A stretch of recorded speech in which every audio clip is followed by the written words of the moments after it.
हाय. साईडला. हॅलो. पहिलं तर अभिनंदन. मुंबई T20 लीगमध्ये सर्वात महाग खेळाडू ठरली आहेस तू. तर या भावना कशा होत्या? कसं एक्सप्लेन करशील तू? खूप आनंद झाला मला जेव्हा ऐकलं तेव्हा मी.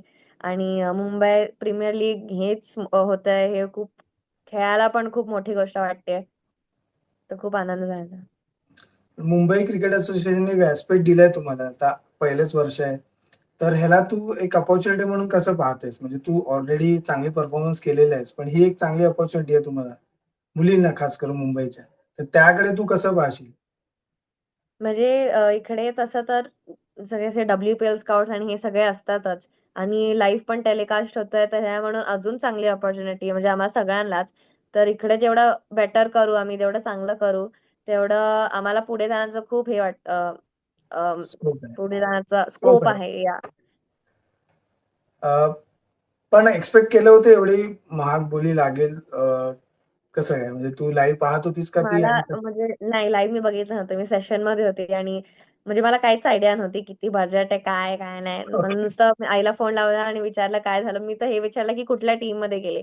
तर म्हणजे व्हॅल्यूचं एवढं मला का म्हणजे पैसे एवढं मला हे असं हे म्हणजे असं म्हणत नाही की वाटलं नाही, बट तेवढं व्हॅल्यू त्याला आपण नको द्यायला.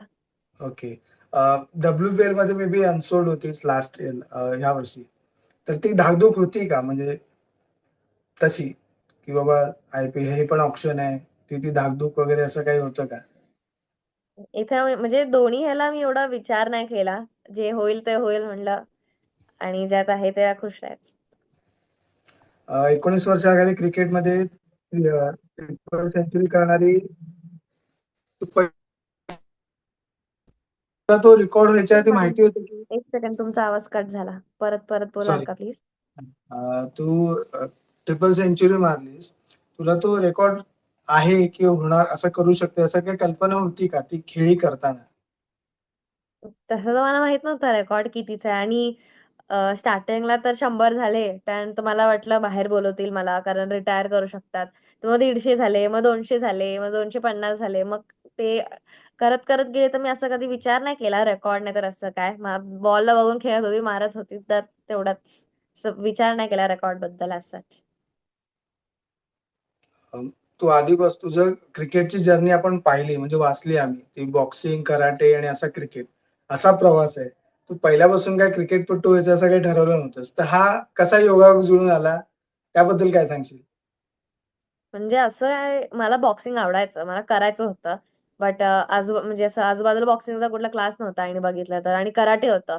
तर कराटे सोसायटीमध्येच होतं, तर कराटेला लावलं. आणि डान्सिंग सिंगिंग हे तर मग लावलेलंच होतं मला, छोटे होते म्हणून. तर मग बरोबर. मी आईला एक दिवस झाली गेली आणि म्हणाले की मला डान्सिंग सिंगिंग कराटेमध्ये काय इंटरेस्ट नाहीये, मला बोर झालाय, तर मला क्रिकेटमध्ये टाका, मला क्रिकेट खेळायचंय. असं सोसायटीमध्ये खेळत असताना मग क्रिकेट तर आवडायचंच पहिल्यापासून. तर मग आईला एक दिवस जाऊन सांगितलं शेवट की मला क्रिकेटच्या क्लासमध्ये टाका, हे सगळं नाही करायचं मला. मग सोसायटीच्याच मागे एक क्लब होता.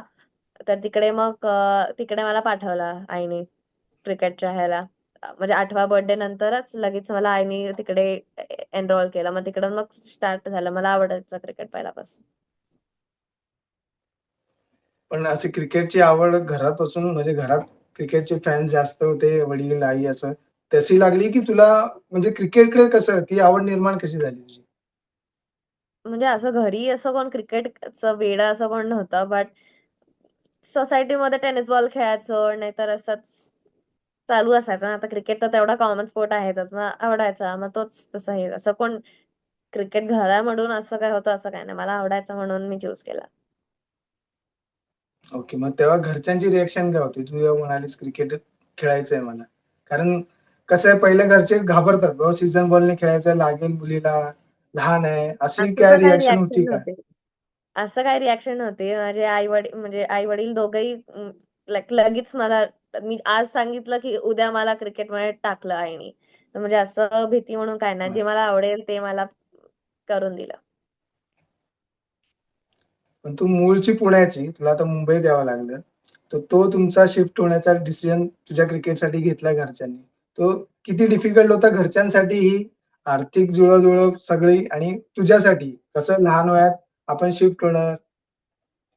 मग तो जरा फ्रेंड सर्कल आपला दुरावतो. हे सगळं कसं जुळवून आणलंस तू?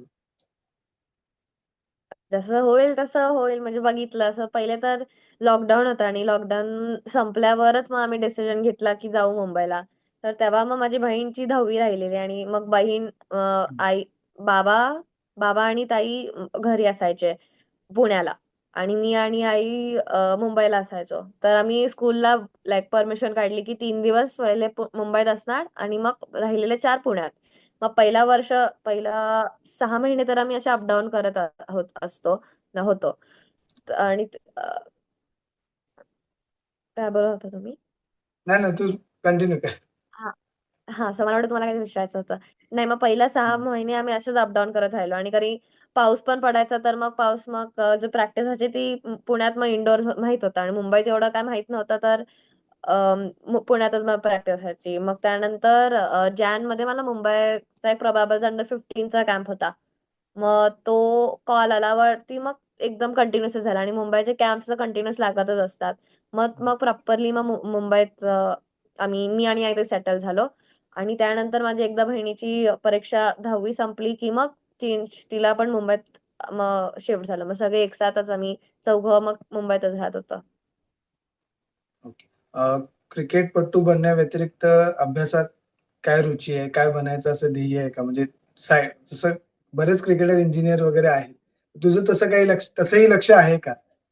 तसं मला अभ्यासात म्हणजे मला स्टॉक मार्केटमध्ये इंटरेस्ट आहे. ओके. तर कॉमर्स घेऊन मग फायनान्शियल अनालिटिक्स आणि ह्याच्यात जायला मला आवडेल. आता तुझा आवडतीचाच विषय आहे. तुला आता लिलावात 10 लाखांची बोली मिळाली. तर त्याचं काही नियोजन केलं असशील का मग? नाही, नाही. ते आत्ता नको. ते आपण नंतर बघूया. आता आई-बाबा काय करायचे ते करतील असं. नाही, नाही. तू आता तुझी आवडीचा म्हटलंस की स्टॉक मार्केटमध्ये जायचंय म्हणून म्हणलं त्याच्यावर नियोजन काय असं ठरलंय का? म्हणून विचारला हा प्रश्न. ते अजून स्टॉक मार्केट मला शिकायचंय ना. तर आवडतंय फक्त. माहित नाही मला काय करायचं. ओके. अ, हा एक पहिला टप्पा आता तुझी सुरुवात म्हणावी लागेल. अजून अजून बरेच टप्पे गाठायचे आहेत. तर तू काय ध्येय ठेवलंय समोर आणि क्रिकेटमध्ये कोणाला आयडॉल मानून तू तसं पुढे जायचं तुझं ध्येय आहे? तर आयडॉल तर म्हणजे असं मी कोणाला मांडलं नाहीये. असं मी पहिल्यापासून कुणाला एवढं बघत तर आली नाहीये. बट मला इंडियाला खेळायचं आणि इंडियाला कॅप्टन म्हणून वर्ल्ड कप तर जिंकायचं हे सगळ्यांचं स्वप्न असतं. पण आता बघते कॉम्पिटिशन खूप वाढलंय. त्या कॉम्पिटिशनमध्ये आपल्याला टिकून राहायचं आहे तर परफॉर्मन्स देणं आहे. तर हे सगळं जुळवून आणणं, त्याच्यासाठी मेहनत घेणं, घरच्यांचा पाठिंबा, हे सगळं कसं तुझ्याभोवती फिरतंय? म्हणजे घरच्यांचा पाठिंबा ऑफकोर्स आहेच, पण बाकीचं कसं जुळवतेस? म्हणजे अभ्यास, मेहनत, ट्रेनिंग सगळे? मेहनत आणि ट्रेनिंग ते काय मला आवडतंच क्रिकेट तर मग मला क्रिकेट खेळायला कितीही सांगा मी तर खेळेनच. आणि अभ्यास तर म्हणजे आता एक्झाम असतील तर म्हणजे मी आणि माझी फॅमिली अभ्यास तर कधी इग्नोर करणार नाही. आणि मला पण माहितीये की जेव्हा असं मला कोण फोर्स करत नाही अभ्यास कर, क्रिकेट राहून दे. तेवढा तर सपोर्ट आहेच मला. आणि मला माहितीये की जेव्हा करायचा अभ्यास तेव्हा तर मी करेनच. कारण त्याला इग्नोर करून चालणार नाही. तर ते तेवढं ॲडजस्ट होऊन जातं, तेवढं बॅलन्स होऊन जातं. तुला मुंबई T20 साठी शुभेच्छा. पुढच्या वाटचालीसाठी खूप शुभेच्छा. सकाळ स्पोर्ट्स सोबत बोलल्याबद्दल खूप खूप धन्यवाद. अ, थँक आपण मॅच दरम्यान नक्कीच भेटू. नक्कीच परत गप्पा मारू. तुझा परफॉर्मन्स चांगला होत राहो. Yes. Thank you. Thank you.